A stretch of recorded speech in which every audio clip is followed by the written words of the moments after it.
for triplets. Bakit ka nakangiti? Thank you po.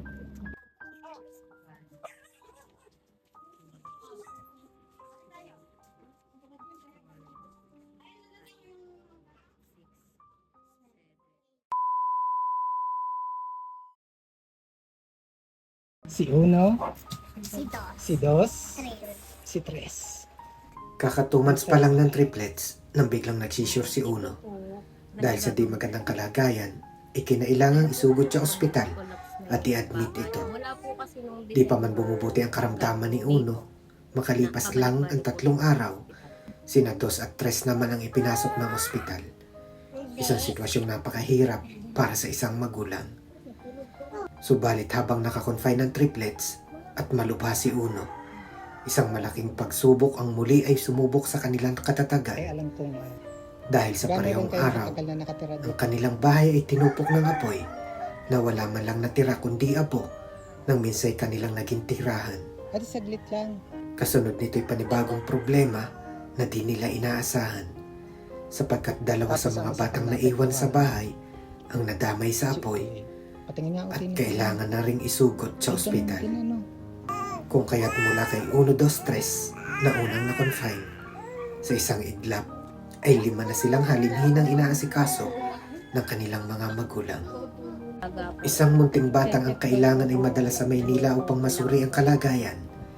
Isang kuyang dahil sa sunog ay nagkaroon ng trauma at ang pinsalang natamo ay kailangang operahan. Subalit paano sila babangon kung ang dating ng mga problema ay tila walang humpay? Nagkaroon man sila ng pansamantalang matutuluyan, ay patuloy naman na pabalik-balik ng ospital na mistulang nagiging kanilang tirahan. Baka ikaw ay gusto mo rin manawagan sa ating mga kababayan. Ano gusto mo sabihin sa kanila? Ano po, sa,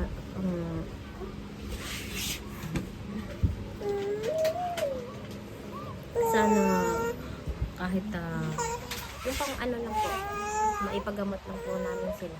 Okay na po kami. Yun lang po yung pinakakailangan namin. Kasi wala po ka talaga kami. Nilapit na po namin sa para sa triplets. Wala po. Yung sabi po na may suporta pong ibibigay. Para sana ho, wala na, hindi namin problema. Hindi na namin po problema masyado yung gatas nila, yung mga ganun. Wala po. Kahit po tuwing na-hospital kami. Tapos ang dumating pang vlogger ngayon, wala namang pera. Ano lang po. Kamusta ka? Medyo okay lang naman po. Ano ang trabaho mo?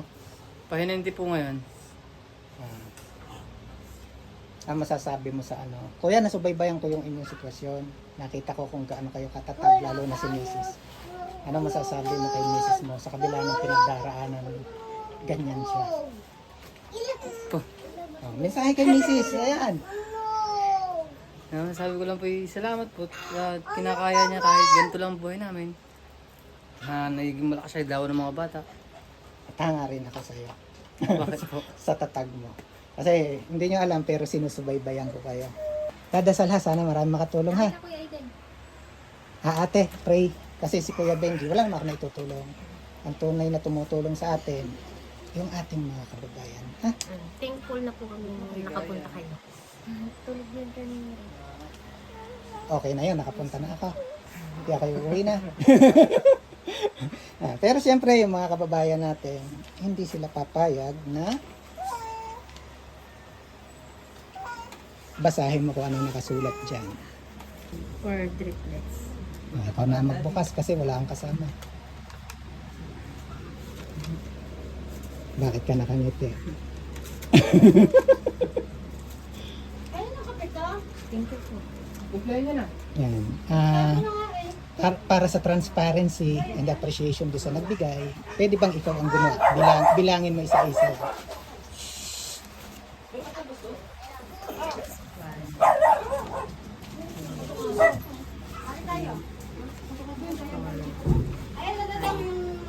Six, seven, five.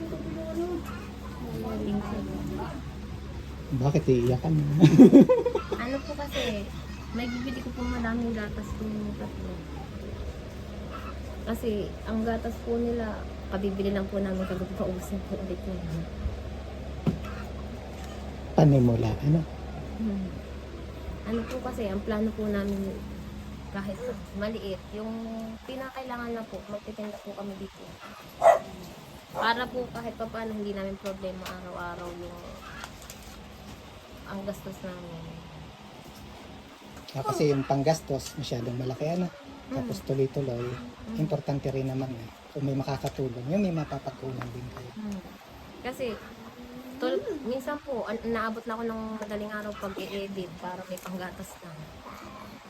Eh, magkano lang naman po yun? 20-20 lang. In-expect mo bang mapupuntahan po kayo? Ano po, hindi po namin in-expect na may papansin sa amin. Kasi sa tagal na po kasi namin na marami na po yung tumulong sa amin pag-mention sa mga yung pwedeng tumulong. Parang nakakapag-umpisa na kami hanggang wala pa rin po sumasagot. In-expect mong may baon ako. Ang alam ko, yung interview lang. Ay, di ba ka-powerful ng dasalan na nagdarasal ka palang meron na. Basta ano, tuloy-tuloy lang yung pag-pray natin. Sana kung ano man yung nadala ko ngayon, umpisa, no? Ng tulong para sa inyo. Siyempre, ayan, pasasalamatan ko po yung nagbigay. Yun yung totoong dahilan, kuya. Ayan, si kuya. Yun ang totoong dahilan, kaya meron akong naibigay sa inyo, ano? Maraming salamat po kay Ma'am Vanessa Ampong, 3,000. And then kay Ma'am Elvira Jose, 4,500. Maraming pong salamat, ma'am. And also maraming salamat din kay Ma'am Charity para dun sa patuloy na suporta sa atin. Yun yung dahilan. Kaya nakapunta ko dito ngayon, yun din yung dahilan. Kaya meron akong naibigay sa inyo. Ha, kuya? Basta ang masasabi lagi ni Kuya Benji, paulit-ulit kong sinasabi, dasal. Ha? Ang taong nagigipit, saan kakapit? Sa Diyos. Sa Diyos kakapit. Kala ko sasabihin mo sa Bombay kumakapit. Ano masasabi mo sa mga kababayan natin? Ano po, dun po, ang dami po kasi nagdadasal para sa amin. Gusto kong magpasalamat pa lang. Kasi, nung wala po kami, puro, yung mga ordinaryong tao po tumutulong sa amin. Parang nakaraos po kami kasi sa tulong po ng mga, ano lang, Isa lang ibig sabihin, mahal kayo ni God. Kaya huwag susuko. Ano man bigat ng problema, ano man hirap ng kalagayan, palaging may dahilan para lumaban. Andyan yung mga bata, oh. Ayan, nakatingin lahat yan. Hello, baby.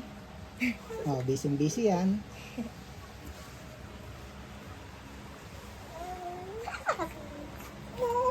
Gusto mo ba na?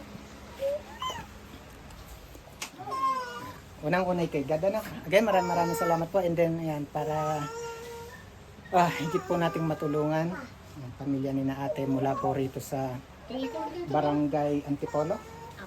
Mula po rito sa Barangay Antipolo, Rizal, Laguna. Tama ba? Mula po rito sa Barangay Antipolo, Rizal, Laguna. Again, mga kababayan, please share this video.